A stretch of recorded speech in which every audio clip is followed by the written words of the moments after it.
Gracias por acompañarme una vez más a grabar el podcast de esta ocasión, que como se dieron cuenta por el título, es de un tema que a mí se me hace de mucha utilidad práctica, porque es algo, me refiero práctica en nuestra día a día como radiólogos, porque pues frecuentemente encontramos esta patología que son los pólipos vesiculares y la cuestión es de que me llamó la atención que recientemente se hicieron estas recomendaciones que están publicadas hace muy poco en el Radiographics, en febrero, hace muy poco, un par de semanas quizá, y entonces es lo que quiero compartir con ustedes el día de hoy. Entonces, muchas gracias por acompañarme y vamos a empezar en la grabación del podcast.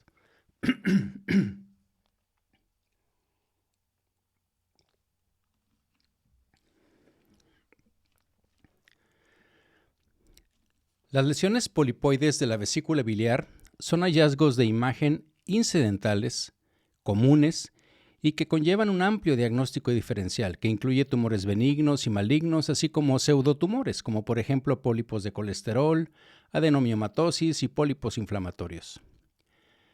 Puede haber superposición en los hallazgos de imagen entre los pólipos benignos y malignos, y el objetivo del seguimiento de los pólipos vesiculares incidentales pues, es identificar lesiones de alto riesgo antes de que se vuelvan invasivas o metastásicas. Sabemos que el cáncer de vesícula biliar es raro, a menudo es asintomático, lo que resulta en un diagnóstico generalmente en etapa tardía y de muy mal pronóstico, por lo que la conducta que debemos seguir una vez que identificamos un pólipo vesicular pues se torna obviamente muy importante. Acompáñeme a revisar este artículo que proporciona una actualización de la literatura sobre este tema, incluido un resumen de recomendaciones recientemente actualizadas de seguimiento y manejo de los pólipos de la vesícula biliar por parte de la Sociedad de Radiólogos de Ultrasonido de Estados Unidos.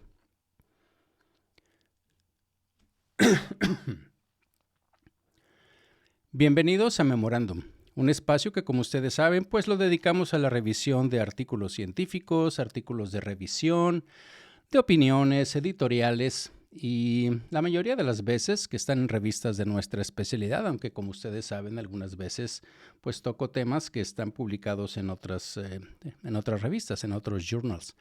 Pero en el caso de hoy, fíjense que me llamó la atención, es un artículo que está publicado en Radiographics, que típicamente es un excelente journal de aprendizaje, de educación continua, con muchas imágenes, ¿no? Es de esos que le llaman pictorial journals, y que pues tradicionalmente lo hemos utilizado para aprender los radiólogos sobre temas en particulares. Básicamente se trata de puros temas de revisión. Pero fíjense que recientemente, en febrero 9, hace unos días, se publicó esta actualización de un artículo previo que habían publicado, que creo que fue por allá por el 2015, y que el título en español sería algo así como Nuevas recomendaciones de seguimiento y manejo para las lesiones polipoides de la vesícula biliar. Como les digo, esto está publicado en Radiographics, apenas en línea, ya todo es en línea, el 9 de febrero de este año 2023, por un grupo de radiólogas y radiólogos de el Mallinckrodt Institute of Radiology de Washington University. Y como les digo, esto a mí se me hace muy interesante porque pues es algo que vemos día a día, es algo que en nuestra práctica identificamos esto de los pólipos vesiculares. Pero bueno, vamos a poner esto, como siempre, un poco en contexto. Y la verdad es de que revisando el tema, pues cada vez hay más datos que muestran que la gran mayoría de los pólipos de la vesícula biliar son benignos, en particular los pólipos que son pequeños.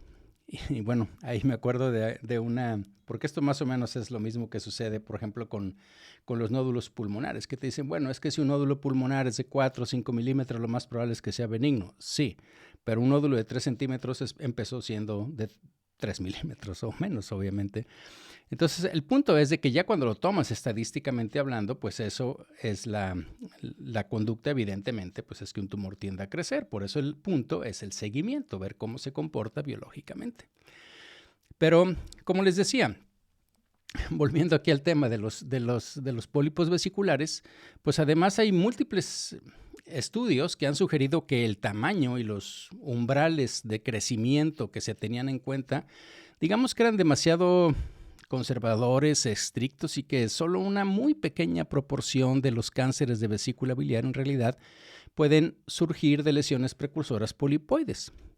Fíjense que a la luz de estos nuevos datos surgió la necesidad de un seguimiento actualizado y de recomendaciones de manejo, ya que anteriormente probablemente estábamos siguiendo muchos pólipos de vesícula biliar de bajo o de ningún potencial maligno, y el manejo agresivo además de estos pólipos de la vesícula probablemente benignos y que los mandábamos a resección quirúrgica o seguimiento prolongado, pues obviamente lo que hacía era, pues se extendían los efectos, ¿no? Porque podíamos estar mandando a operar a muchos pacientes que iban a tener pues eventos adversos potenciales, incluidos todos los riesgos quirúrgicos que conlleva, porque por algo le estábamos haciendo un ultrasonido para empezar a estos pacientes, pero además lo que es la colecistectomía, la ansiedad del paciente, los costos obviamente y todas las molestias que llevan, ¿no? Entonces vamos a ir más o menos siguiendo la lógica que siguió este artículo, y lo primero es con respecto a lo que consta del tamaño del pólipo de la vesícula biliar, ¿no? Las guías prácticas o las guías de la práctica, por así decirlo, las que teníamos anteriormente, antes de estas recomendaciones, que por cierto son del 2022, pues recomendaban el seguimiento de los pólipos que fueran de 6 a 10 milímetros de tamaño, y entonces todos aquellos se mandaban a colecistectomía los pólipos que eran mayores de 10 milímetros. Y sabemos que los pólipos neoplásicos pues obviamente tienden a ser más grandes que los pólipos no neoplásicos, ya lo decíamos ahorita, y la evidencia pues obviamente ha seguido respaldando esto, ¿no? Si tú ya ves un pólipo de 20 milímetros, pues probablemente ese no es del que estamos hablando. Fíjense que revisando el tema, y viene ahí en las referencias, hay un artículo que está publicado en el 2020 en JAMA, en donde este es un estudio de corte de 20 años de seguimiento que mostró que fueron 2.055 pacientes que tenían pólipos de la vesícula biliar de más de 10 milímetros, y la incidencia de cáncer de la vesícula biliar fue de 0.4%. Luego hay otro en 2021 en donde los autores encontraron que el tamaño mayor de 15 milímetros era un factor de riesgo independiente para identificar los pólipos neoplásicos. Pero en el 2022 se publicó una encuesta de la Sociedad de Radiologists in Ultrasound, de radiólogos en ultrasonido, y fíjense que en un número total combinado, así estimado, de exámenes, o sea, en la encuesta, los que les preguntaron a todos, más o menos de exámenes de imágenes, de ultrasonidos de vesícula biliar, pues, que superaban los 3 millones, ningún radiólogo recordaba haber visto un pólipo pedunculado de menos de 10 milímetros que se hubiera demostrado finalmente que fuera maligno, ¿ok? Obviamente, pues digo, es una encuesta y depende de la memoria y lo que ustedes quieran, pero al final, pues tiene también su valor, ¿no? Entonces, las recomendaciones, digamos, que sacaron de esto, actualizadas de seguimiento y de manejo, pues ahorita ya aumentaron el umbral de tamaño para la colecistectomía en pólipos de morfología de bajo grado, ahorita, o de bajo riesgo, ahorita les voy a decir cuáles son, a 15 milímetros, ¿no? Ahorita lo revisamos en una figura, en un algoritmo que viene aquí en el artículo y que lo voy a desglosar para ustedes. La otra cosa no nada más es el tamaño, sino el cambio en el tamaño de los pólipos de la vesícula biliar. Las pautas anteriores pues recomendaban que el umbral de crecimiento de 2 milímetros por año justificaba la intervención quirúrgica, pero recientemente hay varios estudios, ahí vienen varias referencias y pues leí los abstracts en los que pude, porque no todos tengo acceso obviamente a toda la revista, pero bueno, hay varios estudios ahí, como les digo, que han investigado la importancia del crecimiento de los pólipos, y de hecho en ese mismo artículo del JAMA del 2020 que les platico, pues, y hay otro de la JR de 2022, sugieren que la historia natural de los pólipos de la vesícula biliar comúnmente incluye un ligero crecimiento de 2 a 3 milímetros por año, así como a veces hay fluctuaciones en el tamaño, incluyendo disminuciones, ¿no? Porque fíjense que ellos además no encontraron que el crecimiento de los pólipos en ninguno de estos estudios estuviera asociado con un potencial maligno. Las razones que ellos dieron es que estas fluctuaciones en el tamaño de los pólipos pues dependen mucho, obviamente, sí, de la causa del pólipo. Por ejemplo, si tenemos un pólipo de colesterol, pues el colesterol en un momento determinado puede disolverse o precipitarse en la bilis, pues lo que es el líquido biliar, la solución biliar. También puede ser fagocitado por macrófagos, incluso el pólipo mismo puede desprenderse, ¿ok? En el caso de por ejemplo, los pólipos que son pedunculados, pues la base del tallo remanente, pues puede, si se desprende el pólipo, puede actuar como un lugar donde se pueda seguir precipitando más colesterol y entonces vuelve a crecer y da la apariencia de que hay otro nuevo probablemente. Entonces los factores técnicos, por un lado, ¿sí? O sea, de que a lo mejor no había total o no es igual la distensión de la vesícula entre un estudio y otro. Esas fluctuaciones, pues, como les digo, pues también pueden en un momento determinado resultar en variabilidad en la visualización y la apariencia de los pólipos. Entonces, como resultado de esto, pues las pautas actualizadas han aumentado la tasa de crecimiento no de 2, sino a 4 milímetros por año. ¿Ok? Eso es lo que valdría la pena. Ahora, ya vimos el tamaño, ya vimos el cambio de tamaño. Ahora vamos a ver la morfología de los pólipos de la vesícula biliar. Pues fíjense que hay un artículo que está en la literatura quirúrgica, que es en el Surgery o Annals of Surgery, así en el 2020, y los autores ahí estudiaron 2,000 pólipos, o también estudiaron áreas de engrosamiento focal de la pared de la vesícula biliar y encontraron que los pólipos neoplásicos y los cánceres de vesícula biliar tenían más probabilidades de tener la apariencia de un engrosamiento focal de la pared más que de un pólipo. Y hay un estudio también de análisis histopatológico de patólogos que se publicó en el 2020 con más de 400 pólipos, en donde lo que observaron es que los pólipos de colesterol típicamente tenían tallos muy delgados, lo que se correlaciona con esa morfología de ball in the wall, o sea, como una pared pegada con una bola pegada en la pared, y esos los catalogaron como extremadamente bajos para riesgo de neoplasia. Esos pólipos pedunculados con un tallo muy delgado, entonces, ahora están descritos en las pautas de esta sociedad de radiólogos en ultrasonido.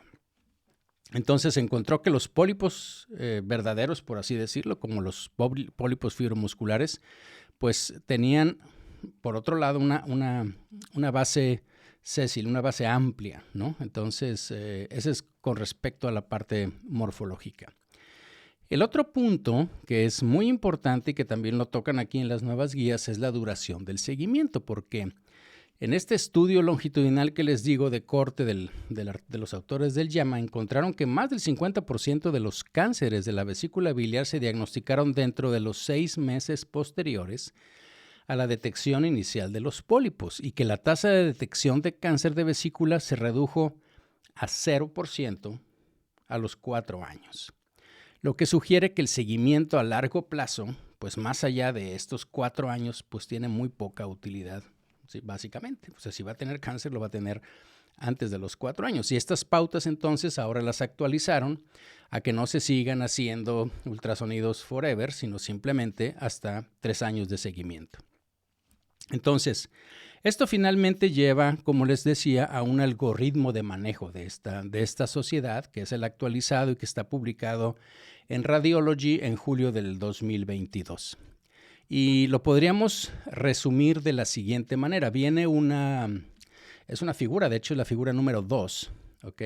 Y voy a tratar de irla, pues, desglosando con ustedes, ¿no? Cuando se observa primero un pólipo de la vesícula biliar en la ecografía, pues el primer paso es determinar si el algoritmo de la sociedad de la SRU, Society of Radiologists in Ultrasound, se aplica, ¿no? O sea, si es, porque si se sale del algoritmo, pues obviamente, pues tiene que mandarse a operar. Les voy a decir, por ejemplo, lo que viene aquí en la figura, ¿no? Dice, primero viene el lado izquierdo, encontramos un pólipo en la vesícula biliar visto por ultrasonido. Entonces, ¿cuáles son los criterios de exclusión?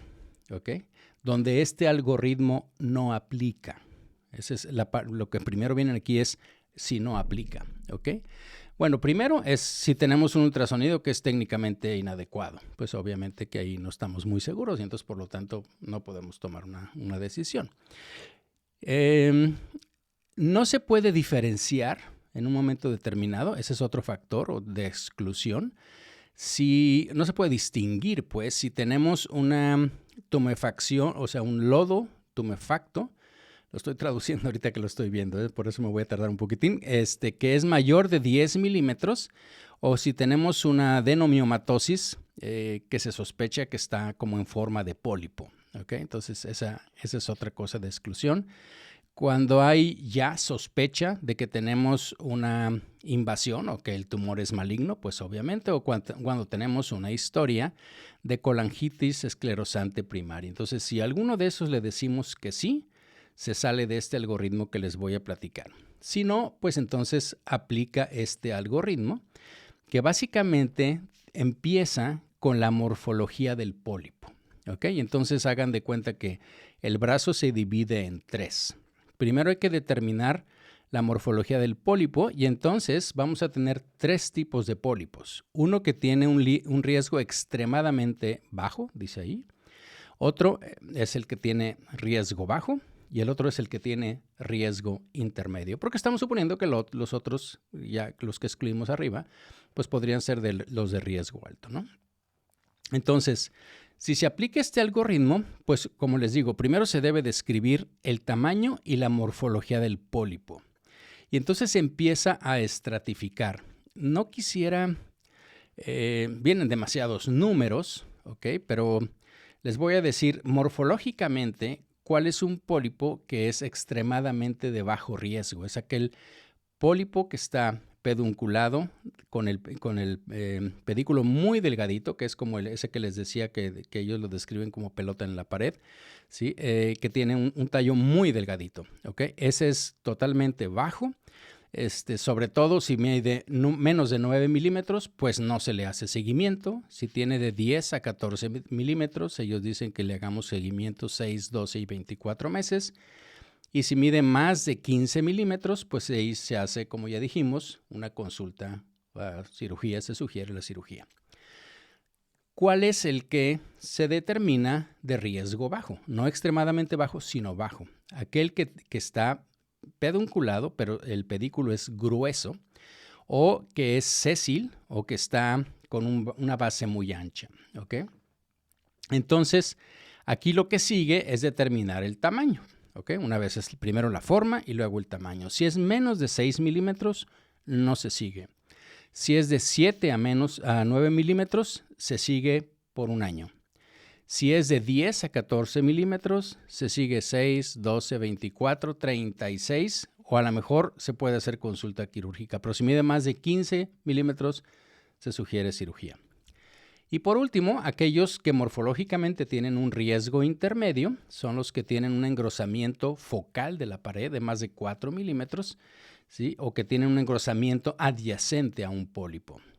En esos casos, si es menos de 6 milímetros su tamaño, se le da seguimiento, o sea, 12, 24 hasta 36 meses, o incluso se puede hacer una consulta quirúrgica, y si mide ya más de 7 milímetros de una vez, se manda a cirugía. Entonces, como les decía, la estratificación, una vez que decimos no es excluye, o sea, sí se aplican estos criterios, entonces lo primero es la morfología del pólipo, ¿ok? Voy a ir repitiendo porque lo estaba viendo la gráfica y entonces ahora lo que estaba traduciendo ahí, ahora lo voy a poner más como en narrativa.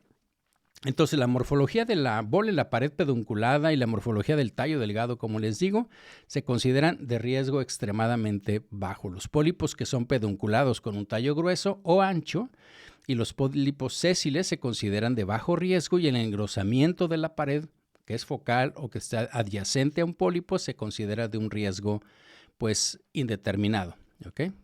Y obviamente ahí lo que aplica, pues, es el tamaño de los pólipos, ¿ok? Que es lo que determinaría, pues, dependiendo de la morfología, las recomendaciones de manejo, ¿ok?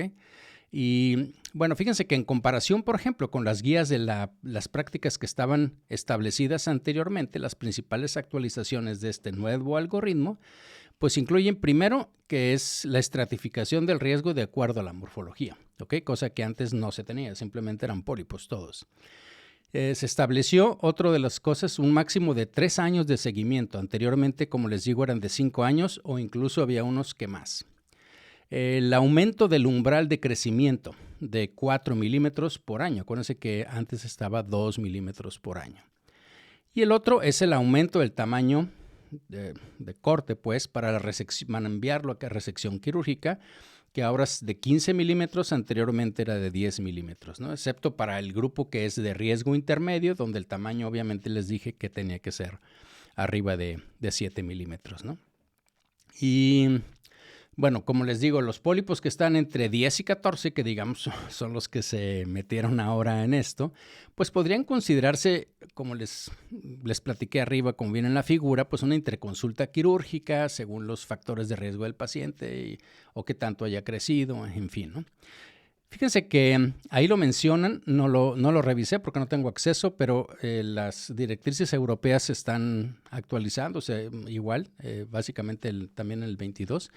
Y aunque dicen ellos que hay algunos detalles, algunas pautas que son un poco diferentes, ¿sí?, a las de la sociedad americana, pues ambos grupos en el consenso han realizado cambios hacia una estratificación de riesgo que digamos que esté más basada en evidencia, ¿sí?, para los pólipos estos de la vesícula biliar, recomendando que en general pues se haga un seguimiento a largo plazo y colecistectomía, obviamente para menos pacientes.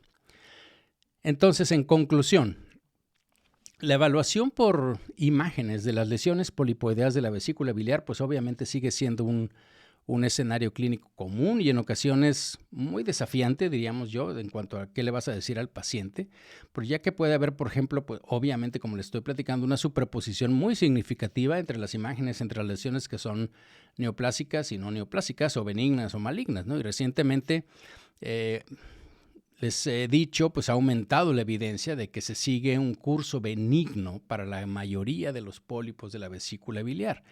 Y aquí se describieron, o sea, en este artículo, pues las recomendaciones que están actualizadas de este seguimiento de manejo de la Sociedad de Radiología en Ultrasonido, que refleja estas tendencias del conocimiento, de la evidencia que estamos teniendo ahora, ¿no? Entonces, recordemos que los aspectos más destacados de esto incluyen una nueva estratificación del riesgo del pólipo basada en la morfología, con recomendaciones de seguimiento y manejo basadas en el tamaño, pues dentro de cada una de las categorías de riesgo, como se los platiqué, así como una duración más corta del seguimiento longitudinal con un máximo de 3 años. Bien, pues este es el artículo que les quería platicar en esta ocasión. Es un artículo más corto, conciso, pero creo que tiene mucha aplicación porque normalmente vemos estos hallazgos en el ultrasonido de abdomen que obviamente pues hacemos mucho. Entonces espero que estas directrices sean de utilidad. Como les digo, está en el Radiographics en línea. Y bueno, si tienen alguna sugerencia, comentario, pues como siempre lo agradecería en las diferentes redes sociales o sino que me manden un correo a memolizondo@memorandum.mx o también en la página de Memorandum, www.memorandum.mx. Muchas gracias por su atención y nos escuchamos en la próxima. Ustedes que se quedaron conmigo en el canal de YouTube, pues muchas gracias. Espero que haya sido de su interés también. Es algo, como repito, pues que yo siento que es de mucha aplicación en nuestra vida diaria. Entonces, gracias nuevamente. Por favor, dejen sus comentarios, sus sugerencias, sigan el canal y todo lo que decimos aquí los que estamos en YouTube. Suscríbanse y demás, compártanlo por favor. Y bueno, pues nos vemos en la próxima.